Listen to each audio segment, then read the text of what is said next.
तो शुरुआत में सातो उस लेडी से कहती है, तुम कौन हो और मैं कहाँ पर हूँ? तो वो लेडी कहती है, मैं गॉड ऑफ लूप हूँ। तो जिसके बाद इन दोनों की जो कन्वर्सेशन होती है उसमें पता चलता है ये जो लेडी है वो गॉड ऑफ लूप है, जिसका काम है लूप को बनाना और उसे कंट्रोल करना। तो वो लेडी सातो को अपनी पावर्स देती है, जिसकी मदद से वो एक लूप से दूसरे लूप में जा पाएगी, मतलब एक रियलिटी से दूसरे रियलिटी में जाएगी।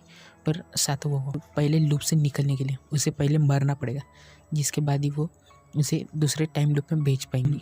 तो सातो का अभी तो सिर्फ एक ही मकसद है, उसे रिका चैन को स्टेंस लूसे अकेडमी में जाने से रोकना है। तो ये लेडी सातो की मदद इसलिए कर रही है क्योंकि वो सिर्फ एंटरटेन होना चाहती है, उसका सिर्फ एक ही मकसद है, वो है एंटरटेनमेंट।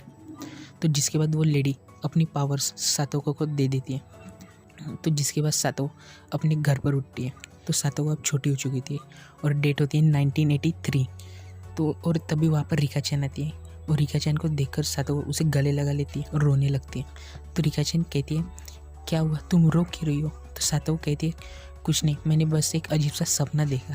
तो जिसके बाद हम एक टाइम लूप में आते हैं। तो जैसे कि हमने देखा था कि टाकुना-सान को पुलिस अरेस्ट कर लेती है और तभी वहाँ पर टोमिटाके आता है और उसे बचा लेता है। पर इस टाइम लूप में सातो को इस बात से खुश नहीं होती, वो गुस्से में होती है। तो जिसके बाद हम दूसरे टाइम लूप में आते, डेट होती है 1984। तो रिका चैन और सातो को स्टोर बुक में आते हैं और रिका चैन फिर से वही सब कहती है। वो कहती है, ये वो सपना है जो मैं बहुत ही लंबे समय से देखती आ रही हूँ। मैं हमेशा से इस हाई सोसाइटी को एक्सपीरियंस करना चाहती हूँ और मैं चाहती हूँ कि इसमें तुम भी मेरे साथ हो सातो को। पर सातो को इस बार उसे ना कहती है और ये भी कहती है कि इस एंट्रेंस एग्ज़ाम के लिए बहुत समय है और तुम वहाँ पर सिर्फ इसलिए जाना चाहती हो क्योंकि हमारे क्लब्स के गेम बोरिंग होते जा रहे हैं। तो रिका चैन कहती है, नहीं, ऐसा कुछ भी नहीं है। तो सातो कहती है, अगर तुम्हें ऐसा नहीं लगता तो इस बुक को तुम अभी वापस रख दो। तो रिका चैन कहती है, नहीं, ये मेरा सपना है और मैं इसे ऐसे नहीं छोड़ सकती। तो जिसके बाद रिका चैन उस बुक को ख़रीद लेती है। तो जिसके बाद वो दोनों ही घर आ जाते हैं और हम देखते हैं कि सातो को ने भी वो एंट्रेंस एग्ज़ाम की बुक ले ली होती है। तो रिका चैन सातो से कहती है, मुझे पता था तुम मेरे साथ ज़रूर आओगी। तो सातो कहती है, मैंने बुक खरीद ली, इसका मतलब ये नहीं कि मैं तुम्हारे साथ आऊँगी। तो रिका चैन कहती है, फिर भी मैं खुश हूँ। तो सातो कहती है, रिका इतनी जल्दी हार नहीं मानने वाली, बस मुझे अब ये ध्यान रखना होगा कि वो पढ़ाई ना कर पाए। तो जिसके बाद सीन बदलता है स्कूल में। रिका चैन अपनी टीचर से कुछ सवाल पूछने जा रहे होते हैं, तभी बीच में सातो आती है और उसे रोक लेती है और कहती है, आज मेरी बारी है, क्लब में आज मेरी बारी है, हमारे क्लब में आज मेरी पसंद का गेम खेलेंगे। तो रिका चैन कहती है, सातो प्लीज़ हट जाओ, मुझे टीचर से कुछ सवाल पूछने।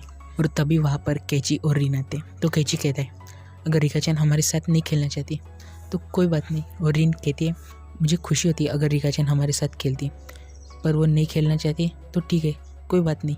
तो रिका चैन कहती है, ठीक है, मैं तुम लोगों के साथ खेलूँगी।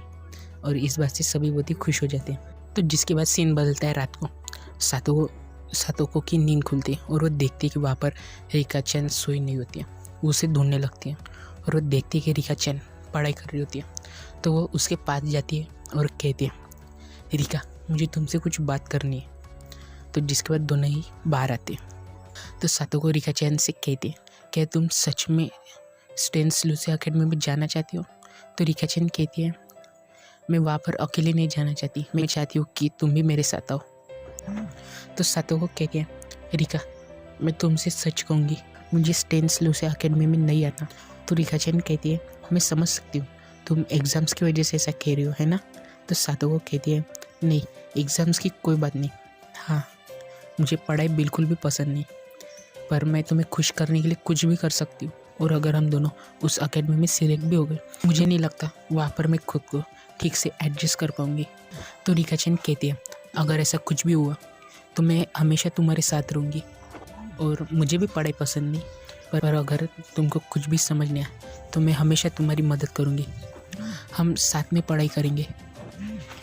तो सातो को कहती है, रिका, तुम मेरी तरह नहीं हो, जब हम स्टेंस लूसे अकेडमी में जाओगे तो तुम्हारे वहाँ पर बहुत से दोस्त बन जाएंगे, पर मेरा वहाँ कोई दोस्त नहीं रहेगा। तो जिसके बाद रिका चैन कहते हैं, तुम इसके बारे में क्या सोचती हो, ये मुझे बताने के लिए तुम्हारा शुक्रिया। तुमसे वादा करती हूँ, मैं तुम्हें कभी अकेला नहीं छोड़ूंगी और चाहे मेरे कितने भी दोस्त बन जाए पर तुम हमेशा मेरी बेस्ट फ्रेंड रहोगी और जब भी तुम मुसीबत में होंगी तो मैं हमेशा तुम्हारी मदद करूँगी। तो प्लीज़ मुझ पर विश्वास रखो और उस टेंस लूसिया अकेडमी में आओ। तो साथों कहती है, क्या तुम वादा करती हो? तो रिका चैन कहती है, हाँ मैं तुमसे वादा करती हूँ। तो जिसके बाद साथों स्टेंस लूसिया अकेडमी में जाने के लिए तैयार हो जाती है। तो जिसके बाद हम नेक्स्ट सीन में देखते हैं कि स्टेंस लूसिया अकेडमी में रिका चैन अपने नए दोस्तों के साथ हैंग आउट कर रही होती है। रिका चैन को साथों को खिड़की के बाहर से गुस्से से देख रही होती है और कहती है, मैंने तुम पर भरोसा किया था और तुमने मेरे साथ ये किया। तुमने मुझसे वादा किया था मैं तुम्हें कभी अकेला नहीं छोड़ूंगी और जब भी मैं मुसीबत में होंगी तो तुम मेरी मदद ज़रूर करोगी। तो तुम किस तरह की बेस्ट फ्रेंड हो? तो रिका अब तुम तैयार हो जाओ। तो जिसके बाद सीन बदलता है, रिका चैन अपने दोस्तों के साथ अकेडमी में आती है और तभी वहाँ पर सातों को बीच में आती है और कहती है, क्या तुम अपनी बेस्ट फ्रेंड को गुड मॉर्निंग नहीं कहोगी? तो रिका चैन सातों के पास आती है और कहती है, गुड मॉर्निंग सातों। तो सातों उसे गले लगा लेती है और कहती है, इससे मुझे हमारे पुराने दिन याद आ गए। तो नेक्स्ट टाइम मैं मुझे धोखा नहीं देने दूंगी। तो सातों को जैसी चुटकी बजाती है वो झुंबर उन दोनों पर गिर जाता है और सभी बहुत ही ज़ोर ज़ोर से चीखने लगते हैं। और इसी के साथ ख़त्म होता है एपिसोड 21।